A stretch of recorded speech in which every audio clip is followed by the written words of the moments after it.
amados, tudo bem com vocês? Hoje eu tenho uma novidade, uma entrevista muito especial com alguém muito especial que não é somente um médico, ele é doutor, otorrinolaringologista, mas também é músico, cantor. Olha só que novidade bacana que eu estou trazendo para vocês. Então, eu quero apresentá-los, Luiz Cantoni, doutor Luiz Cantoni, que vai agora mostrar para vocês, falar para vocês um pouquinho sobre o trabalho dele, sobre quem é este médico musical. Vamos conhecer um pouquinho então do doutor Luiz Cantoni e aí eu vou para as perguntas. Vamos lá então, apresente-se, por favor. Tudo bem com vocês? Eu estou aqui hoje para apresentar para vocês mais um pouco do que esse mundo da música e do canto tem. E esse mundo é um mundo que, estudando medicina, eu pude ver esse mundo do avesso. Então, na minha experiência de vida, eu nasci ator, cantor, artista e tive minhas dificuldades para poder trabalhar. E aí acabei desistindo. Mas não, eu não desisti. Eu acabei estudando por dentro o corpo humano, como funciona para cantar. E assim acabei entendendo em mim mesmo quais eram as minhas dificuldades. E assim consegui superar todas elas. Lógico que a cada superação surge uma nova dificuldade, então as referências mudam, mas a verdade é uma só, a felicidade foi encontrada. E assim eu não quis satisfazer só a vontade de cantar, mas o prazer de ver os outros também conquistarem essa vontade, porque na verdade a vida da gente fica presa enquanto a gente não coloca isso para fora, né? Uhum. E hoje a minha intenção realmente é conseguir fazer um xerox dos problemas e analisar ponto por ponto aonde nós podemos superar, onde nós podemos tratar. Então aí existem várias formas de abordagem e nesses anos todos como otorrino eu acabei estudando um pouco mais os órgãos que estão ligados na produção da fala e do canto. E aí eu me tornei um especialista em voz, cirurgião. Então eu acabei tendo uma visão da realidade física, do que realmente está insensível no corpo, que a gente não consegue controlar e acaba desafinando. Sim. Acaba não conseguindo reproduzir aquilo que o professor pede, ou mesmo para quem canta, de repente surge um problema de voz e para de cantar e perde tudo.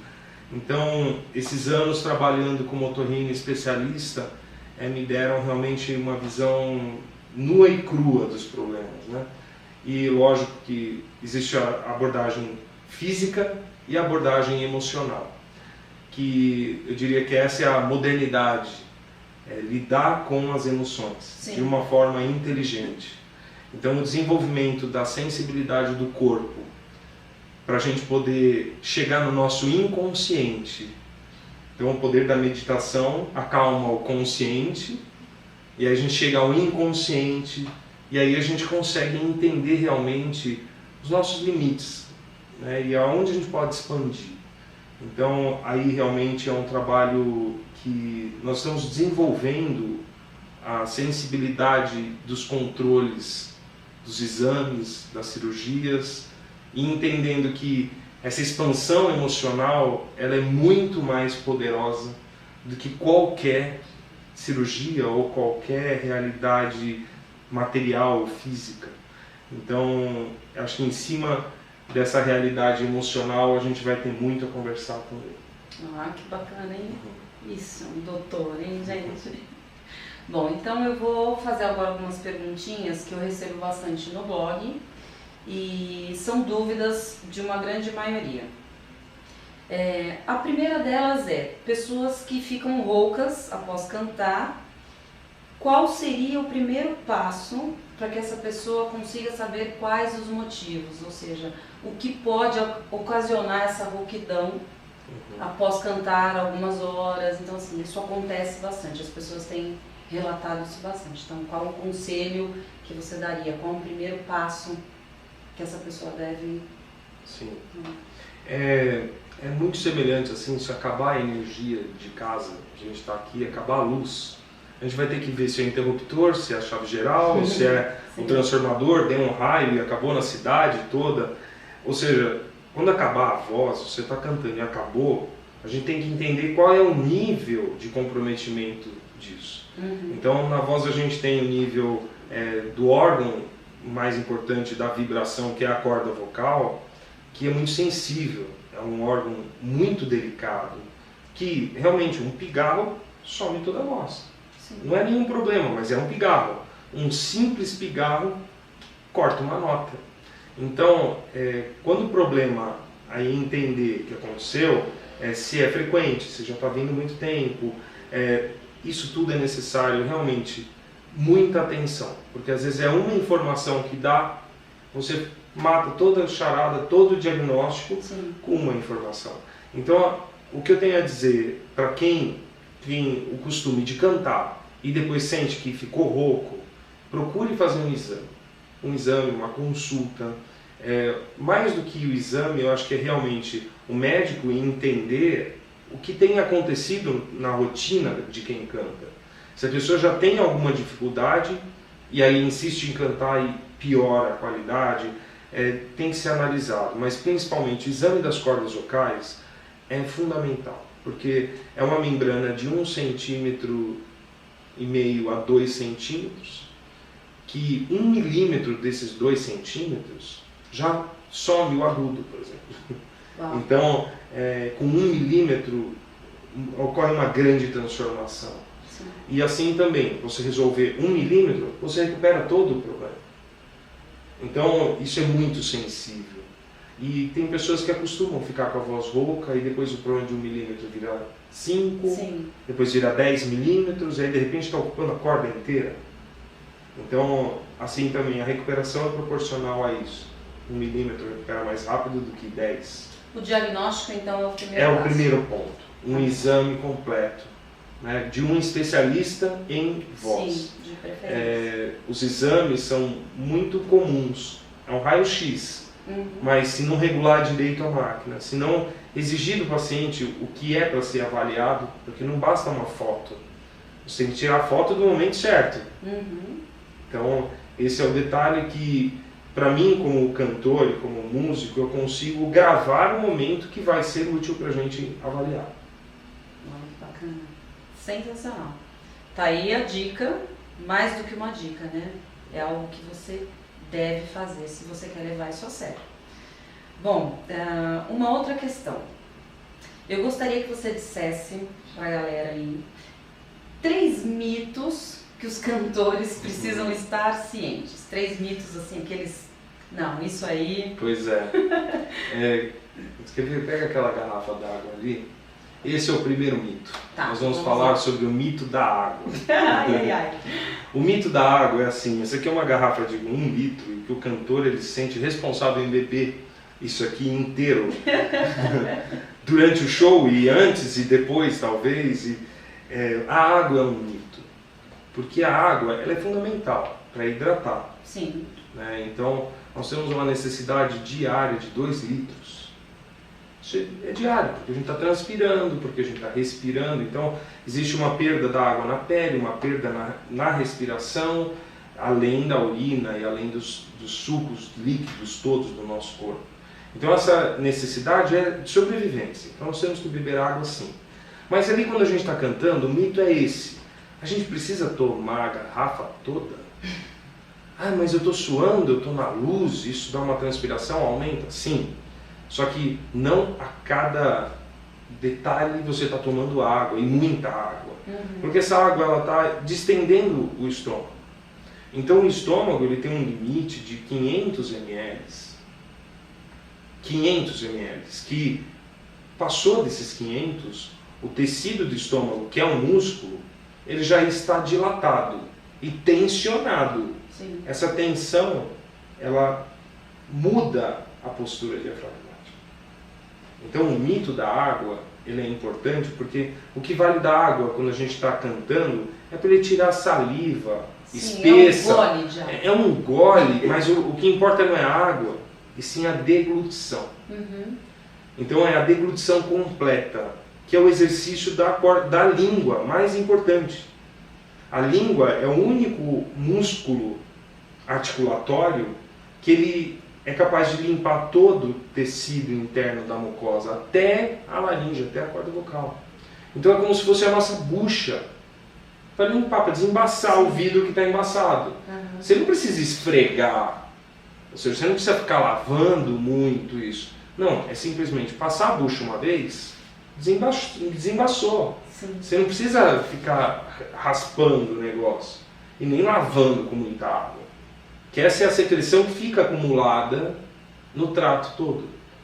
Então, essa deglutição ela é feita com a língua empurrando aqui, atrás do dente.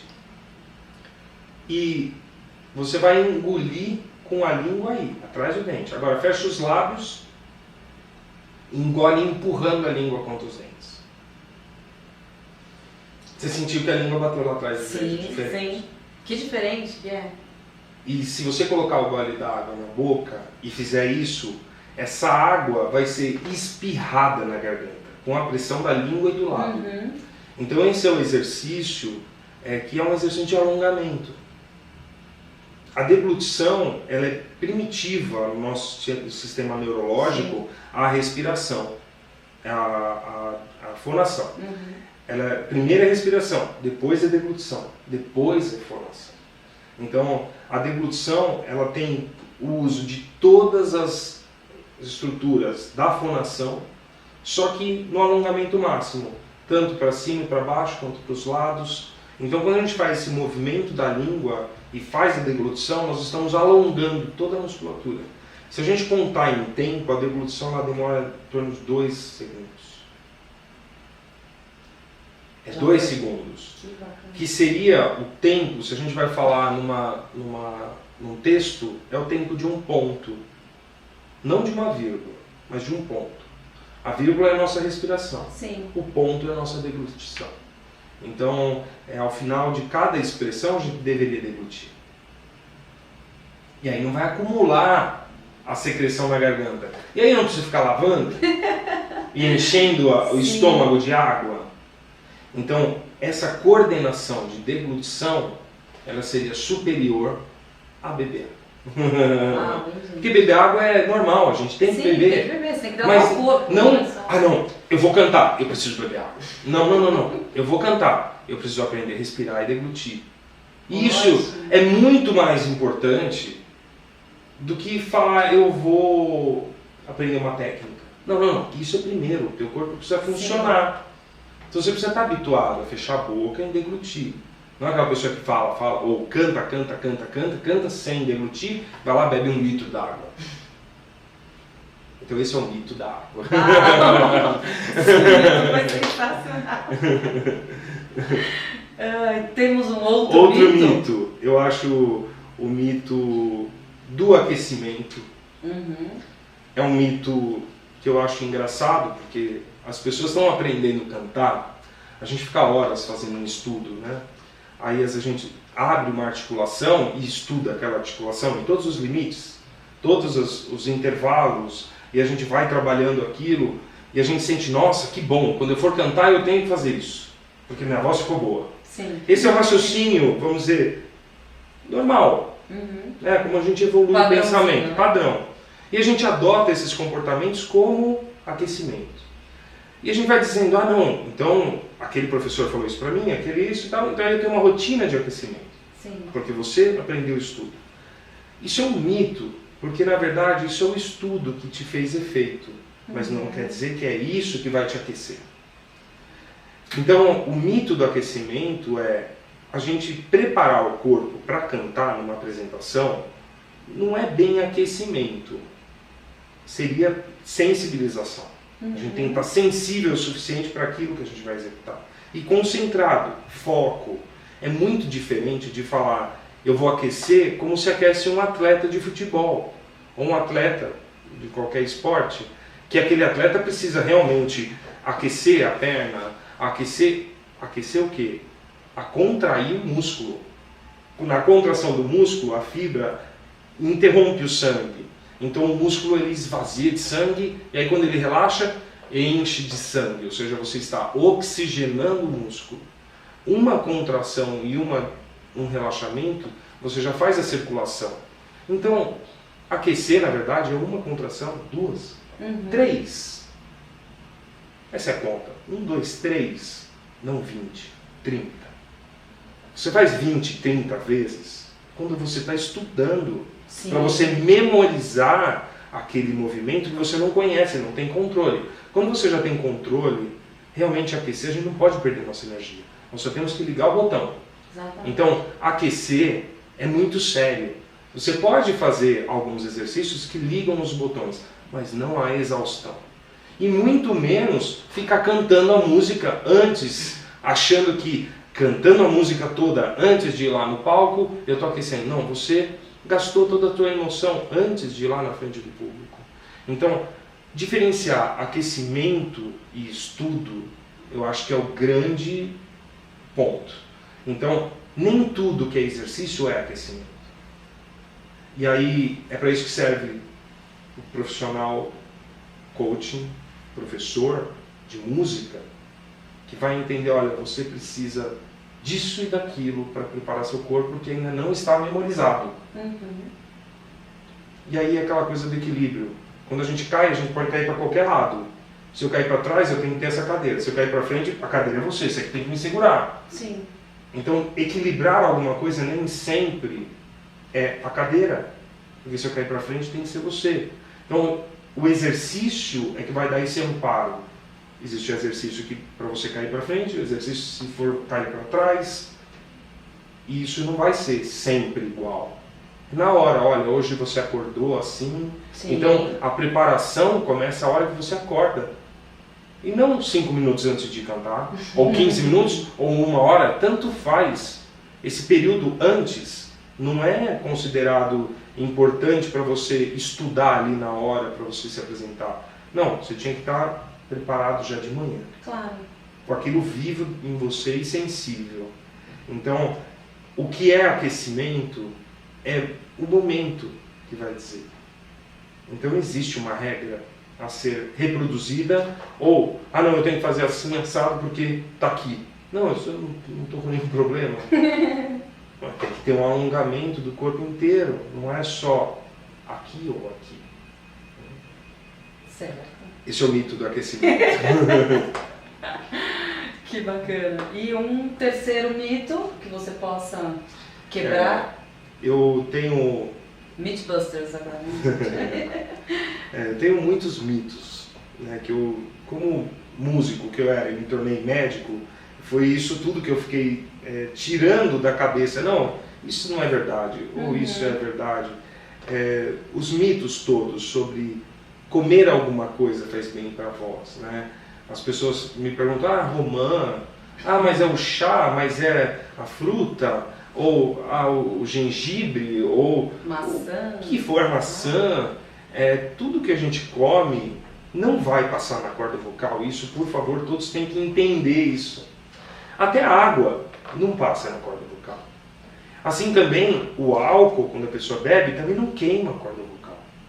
Ele não passa na corda vocal. Você pode engolir fogo, aí o fogo vai pelo ar e passa na corda vocal.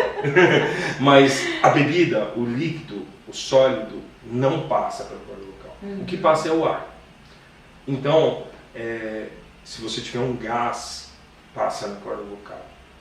Se você tiver a tinta, passa na corda vocal.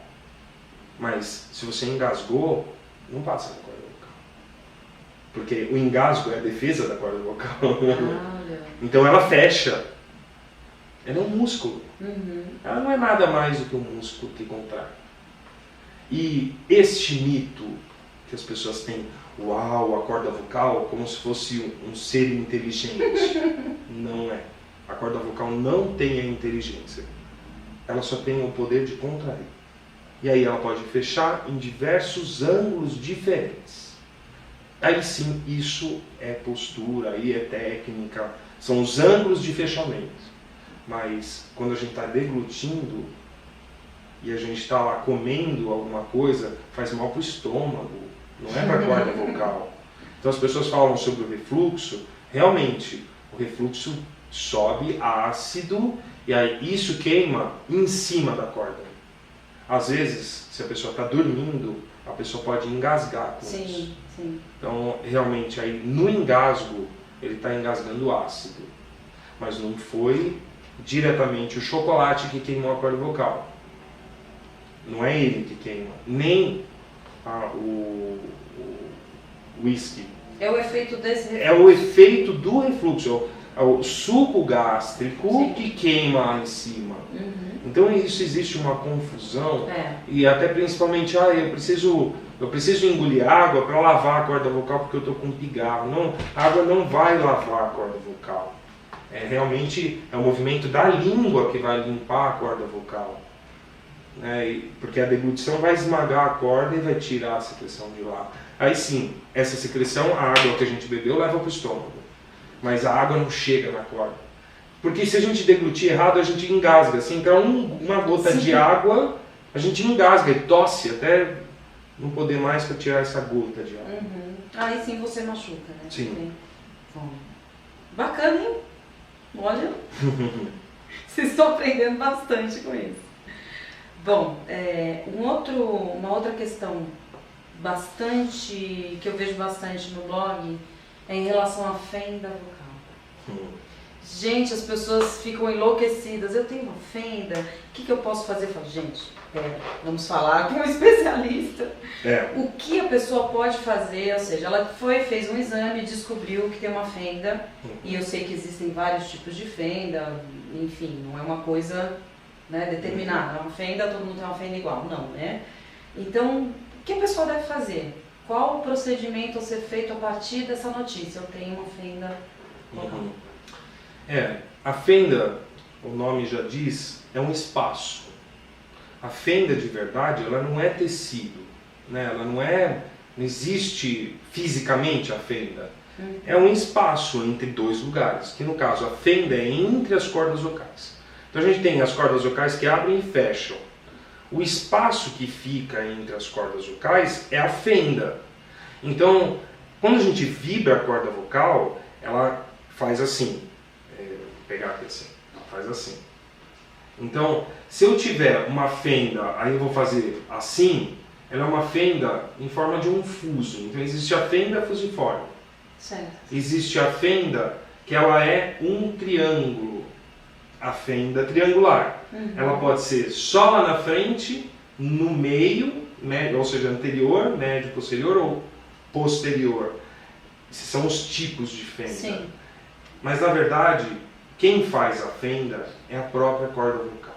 Então, existem músculos que às vezes a corda vocal ela não está totalmente relaxada.